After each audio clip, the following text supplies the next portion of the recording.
네, 안녕하십니까. 김영기 법무사입니다. 일단 뭐 수험 치신다고 다 진짜 많이 고생하셨고 힘들죠. 쉽지 않죠. 시험 공부하시면은 다들 쉽지 않습니다. 아까 이지민 교수님 말씀하신 것처럼 체력 상당히 중요합니다.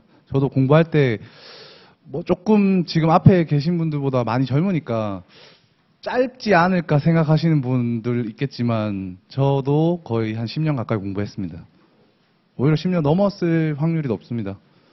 근데 가장 중요한 거는 공부를 하시면서도 체력이 있어야 또 할까 하는 고민이라도 할 수 있거든요. 체력 없어요? 고민할 시간도 없습니다. 어차피 못 합니다. 그러니까 공부하실 때 좀 그런 부분들 좀 잘 생각해 주시면 좋겠고, 이번에 일단 문제 나온 거 한번 말씀드릴게요.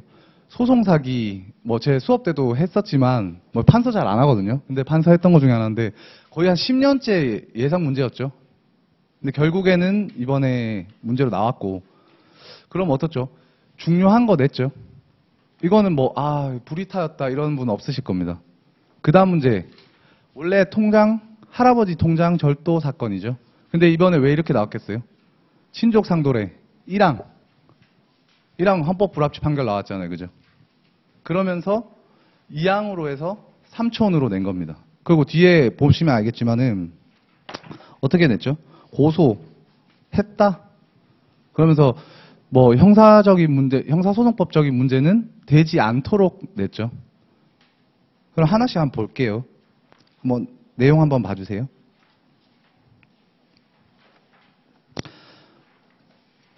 문제는 어차피 뭐 이재용 교수님이 많이 설명하셨을 거니까 저는 조금 다른 느낌으로 한번 볼게요.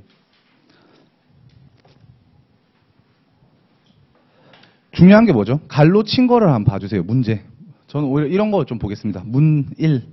보시면은 갈로 돼 있는 거 보이세요? 우리 시험의 특징을 좀 전형적으로 보여주는 부분인 것 같아요. 제가 한번 읽어보겠습니다. 자, 아래 각 사안에서 일단 뭐 안 꺼진 것도 볼게요. 각 사안에서 사안의 갑에 대한 소송사기죄 성립 여부를 논하고 소송사기죄가 성립한다면 기수 여부를 줄 거 적있죠. 기수 여부를 함께 논하시오. 그 다음 갈로 안내 소송사기죄를 제외한 나머지 범죄에 대해서는 뭐라 그러죠? 논하지 말 것. 논하지 말 것. 알아도 쓰지 말 것. 쓸 시간도 없고 그죠? 그 다음 뭐라 해요? 다툼이 있을 때는 뭐라 그래요?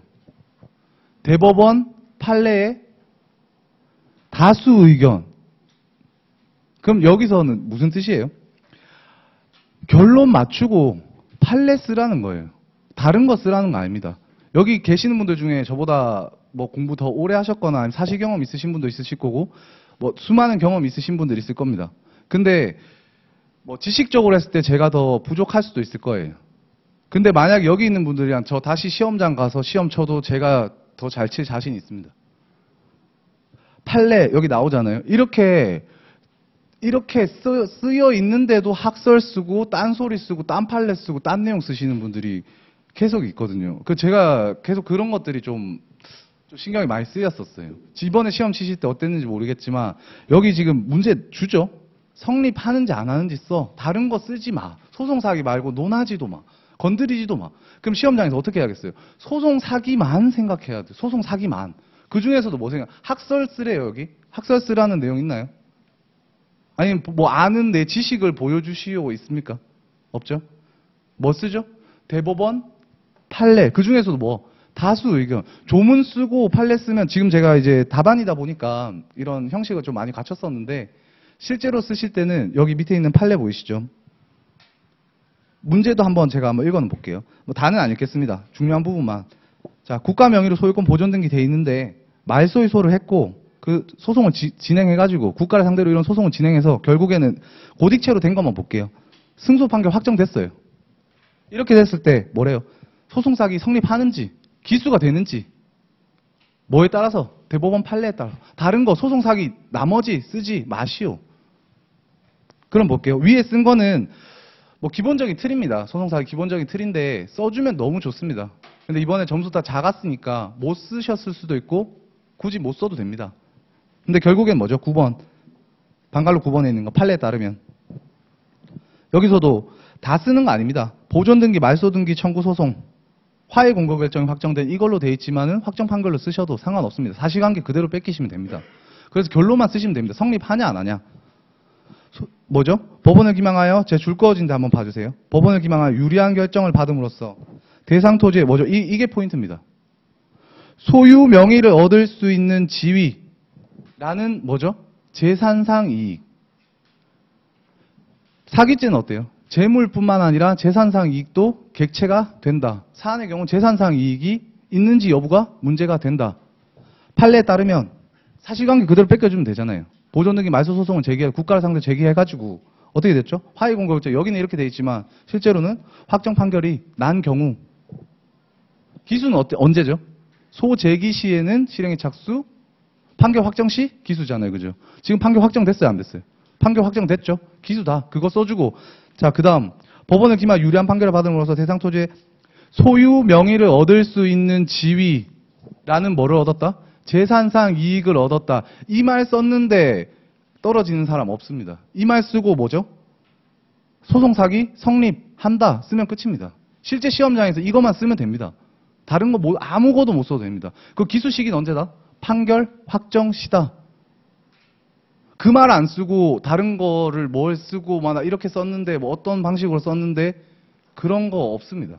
그렇게 해서 붙은 가능성이 있습니다. 가능성 있는데 그러면은 그 시간에 이런 거를 공부하는 게 좋지 않을까요? 명의를 얻을 수 있는 지위가 뭐다? 재산상 이익이다.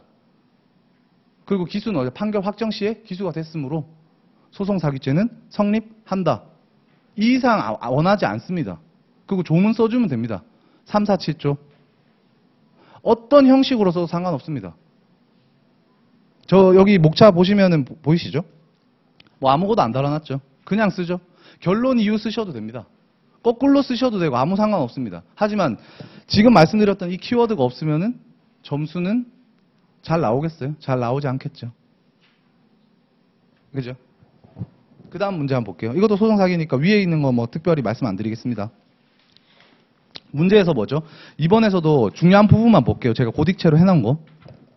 변호사를 선임하지 않았음에도 변호사 보수까지 포함시켰어요. 그래서 뭐죠? 법원에 제출하고 근데 뭐죠? 변호사 비용을 지출하였으면 증명하는 자료는 제출하지 않았다. 이렇게 했을 때 판례는 뭐라 했는지 볼게요. 자, 소송비용 액수는 판례 한번 볼게요. 9번. 소송비용 액수는 민사소송법 110조 이거 조문 못 써도 됩니다. 소송비용액 확정 결정을 통해서 확정되는 거예요. 이거 민사적으로 해결되는 거다 이 뜻이에요. 그 다음 볼게요. 소송비용 상환을 구하는 자의 소송비용 확정 결정에서 집행문 받아야 강제 집행할 수 있다. 이거도 써주시면 좋은데 만약에 못 쓸 수도 있습니다. 그럼 어디까지 볼게요? 뒤에 좀 볼게요. 줄 거진데 보이세요? 60페이지. 자, 앞에 거는 좀 못 쓴다고 칠게요. 그 다음 60페이지 한번 봐주세요. 소명자료 등을 조작하거나 허위의 소명자료 등을 제출함이 없이 단지 실제 사실과 다른 비용액에 관한 주장만 하는 경우 뭐죠? 소명자료 등을 제출함이 없이 문제 안 오셔도 되고 제가 말씀드려도 됩니다. 읽어드릴게요. 변호사 비용을 지출하였으면 증명을 하는 자료는 제출하지 않았다. 판례 뭐라 해요? 소명자료 등을 조작하거나 허위의 소명 등을 제출함이 없이 똑같은 말 하죠. 변호사 그 내용만 다른 거죠. 그 다음 뭐라 해요? 실제 사실과 다른 비용액만 주장, 변호사 비용 주장만 했죠. 그랬을 땐 어때요? 기망하였다고 단정할 수 없다. 따라서 결론 어떻게 된다?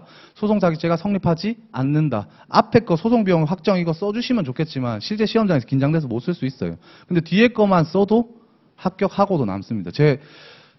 형법 최고 득점 이번 시험에 뭐 최고 득점 하지 못했었지만 마지막 시험에는 못했지만은 중간에 최고 득점 한 적도 있었을 때도 몇 글자 안 썼습니다. 그리고 저 원래 왼손잡이긴 한데 글씨는 오른손으로 쓰거든요. 근데 좀 공부 오래 하다 보니까 목이나 이게 신경이 나가가지고 오른손을 못 썼어요. 6살 때 이후로 왼손으로 글씨를 처음 써봤거든요. 그렇게 썼는데도 저보다 형법 잘 쓰신 분이 앞에 한 2분, 3분밖에 없습니다. 40점 넘거든요. 그게 뭐겠어요? 이거 아무도 안 쓴다는 말이에요. 다음 거 한번 볼게요. 뭐 주거침입죄 이런 거는 좀 넘어가겠습니다. 시간 관계상.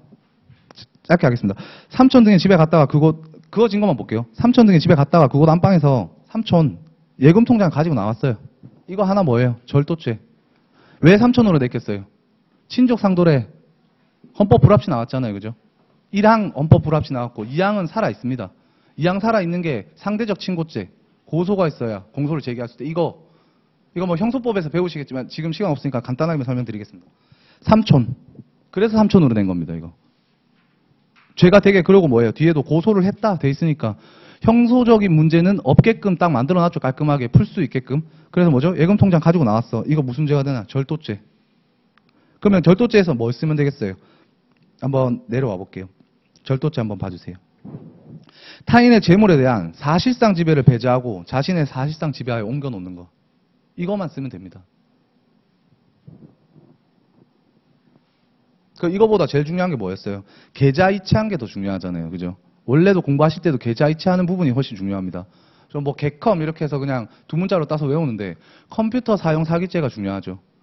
그때는 어때요? 자, 컴퓨터 사용 사기죄에서 피해자는 할아버지일까요? 아니면 은행일까요? 은행입니다. 은행이 피해자입니다. 그럼 판례에서 키워드 뭐라고 하는지 보여줄게요. 자, 컴퓨터 사용 사기죄의 성부 거기서 보면은 방갈로 2번 한번 봐주세요. 뭐만 쓰면 되겠는지 또 말씀드릴게요. 제가 이미 다 표시해놨죠.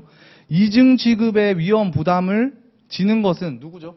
금융기관이니까 이 말만 들어가면 됩니다. 그럼 할아버지도 아니다 피해자가. 이중 지급의 위험 부담 금융기관. 그럼 피해자는 누구다? 할아버지가 아닌 금융기관이 피해자야. 그럼 친족상도례 적용될까요? 안 될까요? 적용 안 되잖아. 친족상도례는 할아버지야 적용되지. 그럼 적용 안 돼. 그럼 2항도 적용 안 돼. 그럼 끝났죠? 그러면 범죄 성립한다 안 한다? 컴퓨터 사용 사기죄가 성립한다. 이중지급 위험 부담은 금융기관이 지므로 피해자는 금융기관이다. 끝났습니다. 이렇게 쓰면 끝입니다. 다른 거는 제가 답안이니까 넣는 건데 실제 시험장에선 이 말만 들어갔었으면 이 말 들어갔는데 40점 무조건 이렇게 하고 답 다 맞으면 40점 넘습니다. 무조건 넘습니다. 30점은 그냥 넘습니다. 뭐 절도죄의 성부 이거는 그렇게 중요하진 않으니까 넘어가겠습니다. 그리고 마지막 거 한번 봐줄게요. 이 문제가 어려웠죠. 저도 이거 수업할 때 좀 건드리지 못하고 해서 조금 찝찝하긴 한데 한번 보겠습니다. A 명의로 갑은 누구 명의로? A 명의로. 고딕체만 그냥 봐도 다 이해되실 겁니다. 제가 다 표시해놨습니다. 문제. 갑은 A 명의로 최고가 매수 신고인으로 매각 허가 결정을 받았으나 그 대금 지급 기한까지 매각 대금을 내지 않았다. 그 다음 또 뭐였죠? 갑은 또 B 명의로 최고가 매수 신고인으로 허가 결정을 받았으나 이번에도 대금 지급 기한까지 매각 대금을 내지 않았다. 이 많은 내용 중에 포인트는 이겁니다. 이걸 찾아낼 수 있는 것들을 연습해야 됩니다. 2차에서는.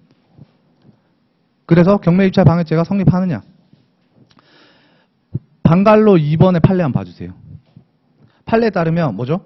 공정을 해야 하는 행위는 경매 입찰에 적정한 가격 형성에 부당한 영향을 주는 경우뿐만 아니라 뭐죠? 공정한 거래 방법을 해야 하는 경우도 포함된다 안 된다? 포함이 된다. 사안의 경우 뭐죠? 최고가 매수 신고인으로 2번이나 다 타인의 명의로 했죠? 그럼 그걸 줄여 쓰는 거예요. A는 B 명의로 이렇게 다 쓰지 마십시오. 2번이나 최고가 매수 신고인으로 타인의 명의로 해갖고 받았으나 대금 지급 기한까지 매각 대금을 내지 않았던 거는 뭐죠? 공정한 거래 방법을 해야 하는 행위에 해당하므로 본죄가 성립한다 안 한다? 성립한다. OX 잘 맞춰주고 공정한 거래 방법 쓰지. 이렇게 지금 말했던 제 키워드들 제가 지금 말씀드렸던 거 있죠. 이거만 쓰시면 수석합니다. 제가 장담합니다. 이거 시험장 가면 못 씁니다. 그러면 실제 시험장에서도 어떻게 해야겠어요? 이거 잘 쓰는 연습을 지금부터도 하시고 시험장 가셔서도 여기만 집중하는 겁니다. 기억 안 난다고 자기가 쓰면서도 알잖아요. 쓰면서도 이거 안 맞는 줄 알아. 안 맞는데 꾸역꾸역 쓰시지 마시고 이 공정한 거래 방법을 떠올리는 거를 연습하는 거예요. 그러면 몇 개 안 되잖아요. 공정한 거래 방법. 그 앞에 보셨을 때도 공정한 거래 방법, 이중 지급의 위험 부담. 그 다음에 소송 사기는 뭐죠? 명의를 얻을 수 있는 지위. 이거 다 들어갔는데 절대 안 떨어지십니다. 그래서 공부를 하실 때도 제가 좀 짧아가지고 너무 얘기 드렸는데 공부를 하실 때도 지금 같은 방식으로 해주셨으면 좋을 것 같습니다. 조금 짧지만 도움 되셨으면 좋겠습니다. 감사합니다.